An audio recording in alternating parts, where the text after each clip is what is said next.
belan čaj na Beloj Riki. Čaj iz Indije, ki je prišel na Krk z menom i pili sam jednu kanconu, jednu onako malo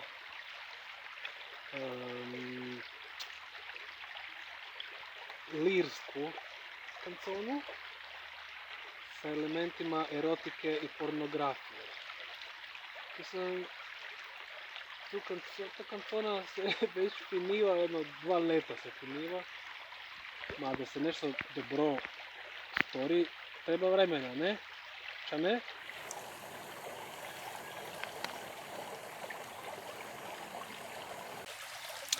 A prvo prije svega smo ovdeka zakuhali vodu iz žanca, ili možda se pravilno reče žanaca, sa džumbironćo, sa svježim džumbirom.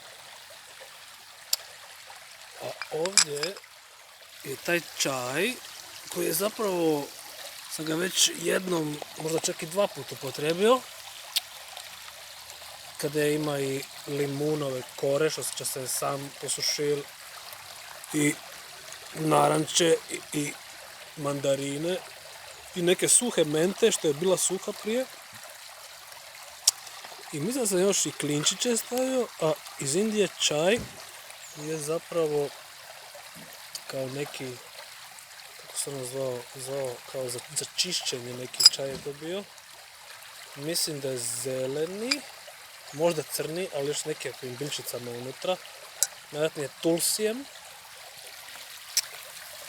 I ovdje imamo blago ove Vele Rike, je menta, i to 2 sorte mente. I tu baš, no, ovdje pokraj mene imamo, evo, prva sorta, to je prva sorta mente. Da, ovu neku zovu, ja mislim, jabučna ili jabukova menta. I super da je kiša padala baš nedavno, da još malo opere se te biljčice, iako nema nikakve opasnosti kad stavljaš to u čaj, jer vrela voda sve to poništi.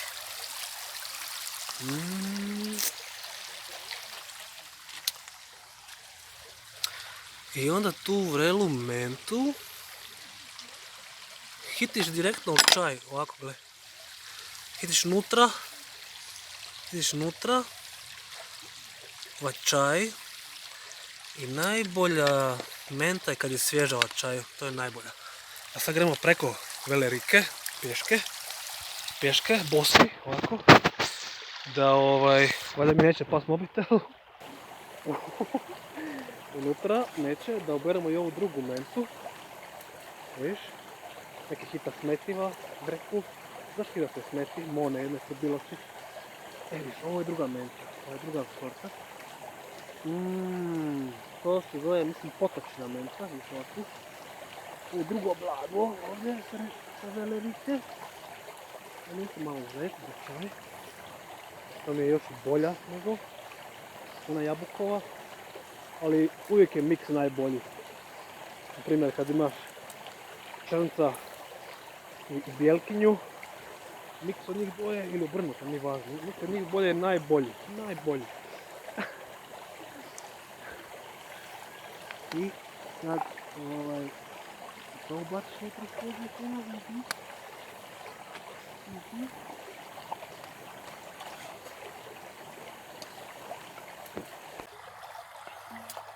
I sada, kada smo malo počekali da taj čaj, da te biljčice ispuste svoje esencije u svetu vodicu, onda moramo malo,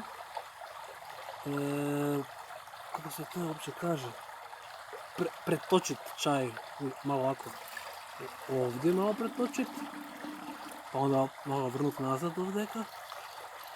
Kako lijepu boju ima, žutkasto, zelenkasto po najviše pometi, miriši ful jako pometi. Pretrest, levo, desno. Još jedan put. Ups. Onda još jedan put. A znate vi zašto se to dela? To se dela zato da bi se ta vodica koja je nekad živo tekla iz žanca i ko sam ja zarobil v bocu i onda sam je još i skuhao, sam je ubil sam je malo i ona više nije živa. I onda kad delaš ovo, pošto je voda pametna, mi smo od vodice napravljeni, onda ta vodica opet oživi. Druga stvar, kad je ovako puštaš kroz zrak, onda ona ponovo pokupi kisika koji je izgubila prilikom kuhanja i čaj potencijalno postane jači, da. I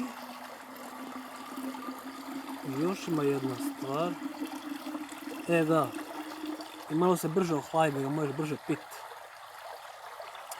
Zato kad delate čaj, a probajte delati od domaćih ovih biljaka, onda tako malo pretočite lijevo desno. Tam isto koji je vino čas se pretače i ocat i maslinovo ulje. Pa tako se mora i čaj. I onda kad ste to dovoljno pretočili, onda treba procijediti. Da, evo bočicu ovdje.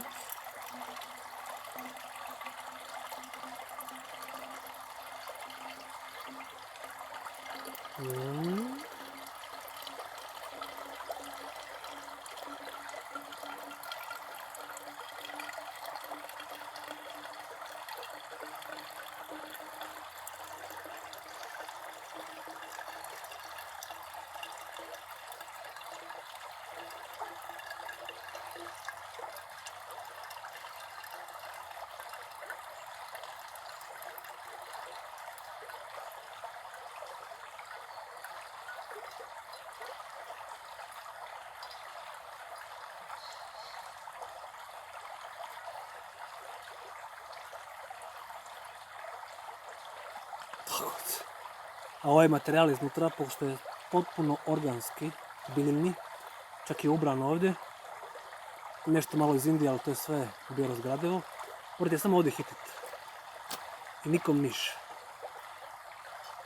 Nikom niš neće biti.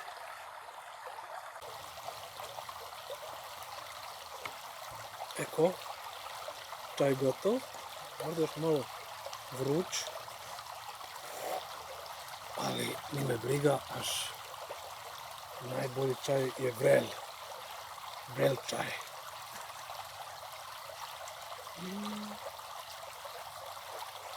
A prišlo je vrijeme da konačno recitiram tu kanconu. No?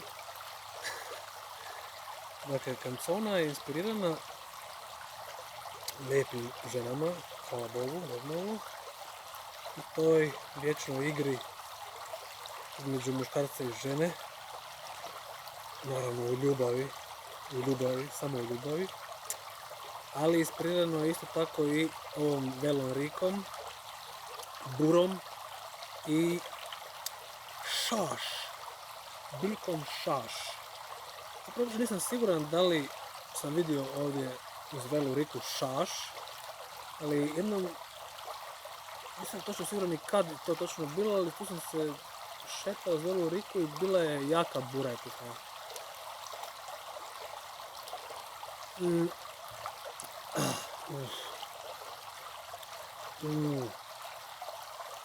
Jako je ljut. Znači u ovoj teglici sam držao sjemenka od feferona, tako da najvjerojatnije je dio tih te ljutine ostao zajedno. Anyway.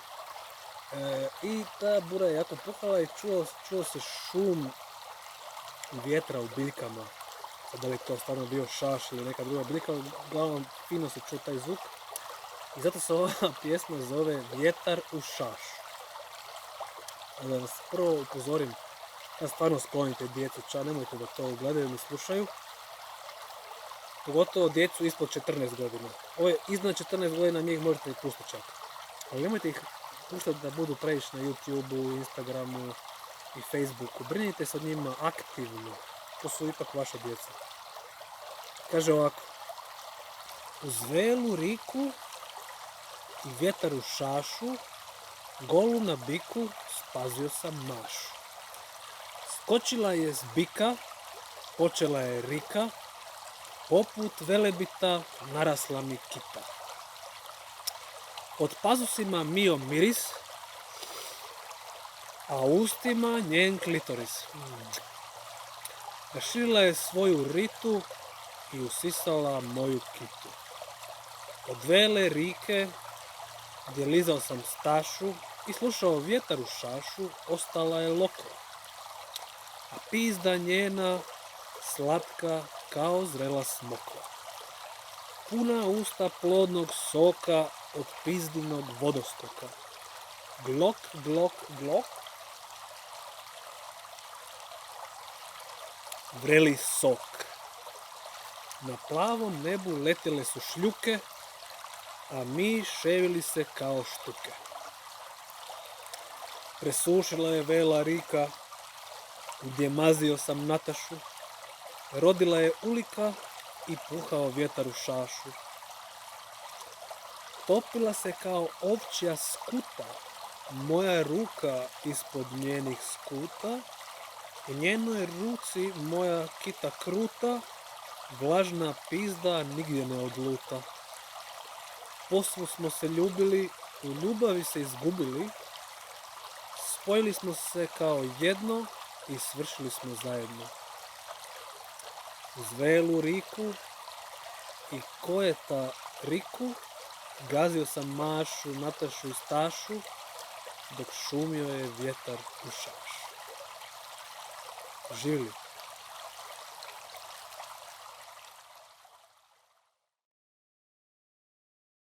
Moram upozoriti da je svaka sličnost sa bilo kojim stvarnim živim bićima, to jest ljudima, sasvim slučajna i nenamjerna, uključujući i mene.